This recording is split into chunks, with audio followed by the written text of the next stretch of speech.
Over the last 2 years, there has been a lot of new Star Wars content, so much that it feels like LEGO can't keep up.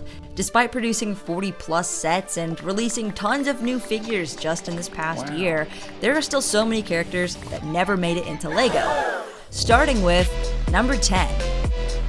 I've said it before, and I'll keep saying it until we get this character, but Kestis from Jedi Fallen Order is probably one of the most underrated characters in all of Star Wars. We got the buildable BD-1, yes, but LEGO just refuses to make this figure due to the violent nature of the game and whatever. Not only did Jedi Fallen Order completely crush on the rating scale, but the sequel is due in 2023 and I couldn't be more excited. I can imagine the game is just gonna get more violent though, so if LEGO's gonna make this, probably stick with the younger, babyface Cal, which seems a little bit more reasonable to be made into LEGO. Do you think it ever stops being painful? And I won't say anything more about it. Number 9. From the recent Andor show, a new droid was introduced, and I've seen several people create their own versions of this very cute and caring droid named B2EMO, and you just need these pieces to create your own version. But I think it would be very doable and something cool for LEGO to include in another set from Andor, or even better to actually create a mold for it. That is, I guess if we see him return in Andor Season 2. Number 8. Let's jump over to the Bad Batch, a sequel to the Clone Wars, which has so far produced these 2 sets and these 8 minifigures. Season 2 looks to be bringing in several new characters into the mix, and I can't help but think that Gunji here, the Wookiee Padawan from the Clone Wars, is going to play a bigger role. I think a new Wookiee minifigure is past due and would make an excellent new Jedi minifigure. Speaking of Wookiees, number 7. I was really surprised that we didn't see this character make its way into LEGO, as it was probably one of the most highly requested customs when the Book of Boba came out. Black Krrsantan, or Black K, was originally introduced in the comics as a gladiator pit champion that works with Dr. Aphra. Now, I don't really think the show did him justice, and I don't think that we have enough Wookiees in LEGO, so I'd vote this one in anytime. Number 6.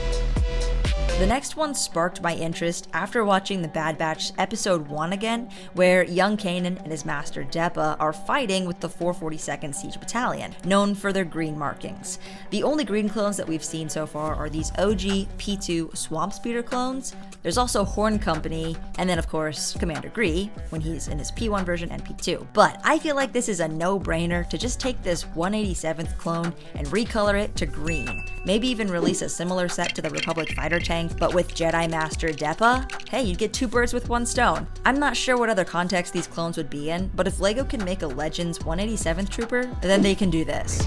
Number 5.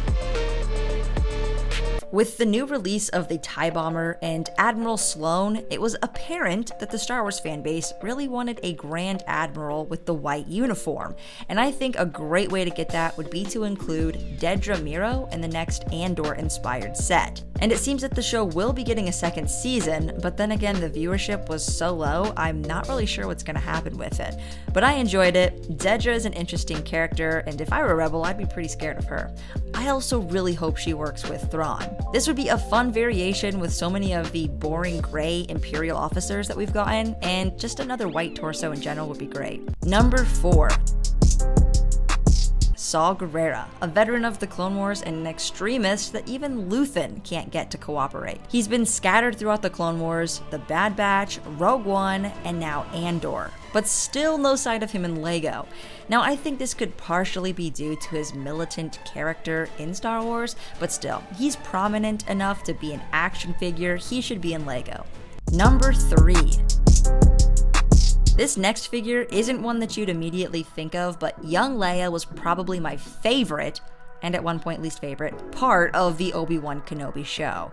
She seems like the obvious choice for some type of vignette, but even better if we had a set from Alderaan, something that we've never seen before in LEGO. My hopes are high that at some point we'll get to see Alderaan and somehow get to see young Leia. I think it's more likely that there would be some type of bounty hunter pursuit set with Obi-Wan and a few other pursuing bounty hunters, as the only actual LEGO set to come from the show turned out to be the worst set of 2022.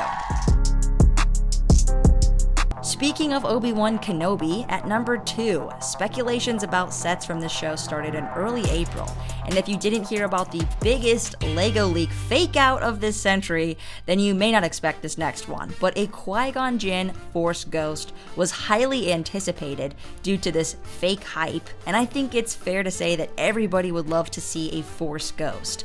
But for some reason, LEGO just won't do it. If for some reason there really was a Qui-Gon Force Ghost, I think it may have caused some backlash as a potential spoiler, as LEGO sets tend to do that. There's been a lot of discussion about this being a glow-in-the-dark figure, something like Moaning Myrtle, or even just a trans clear blue, like all of these fun-colored official LEGO unreleased figures. At this point, there's really no reason that we haven't seen a Force Ghost officially released in a LEGO set, other than they just won't do it. And finally, number 1. The top position is a Phase 2 Commander Cody. No, I'm just kidding. We got that already. And now most people really just want to see another Phase 2 Rex. It's been 10 years, the figure's over $200, and he's been in Season 7 of the Clone Wars, Bad Batch, and may even appear in Ahsoka. He's a beloved character, and although this would technically be a remake, it would be from a different time for Rex, so this would be a different figure altogether. Speculations about him appearing in a set in 2023 started with the helmet rumors, and was only further instigated when TT Games released the DLC character pack, which included this minty render of our favorite clone captain. There are still a ton of other characters that LEGO has never made into minifigures, and even more that desperately need a remake. But I really wanted to cover some of the newly introduced characters and recently seen characters in the new shows, and to see if you guys agree. So let me know in the comments, make sure you hit the like button, which is actually more important than leaving a comment because it's easier for YouTube to track. And if I get 100 likes, I'll make a top 50 list of Star Wars characters that LEGO has never made. I mean, I'm planning on doing that anyways, but likes are good, and I'm just stalling at this point to make sure that you had enough time to like the video before you roll through autoplay on the next one. That's it, guys. Thanks for watching, and we'll see you next time. Happy building.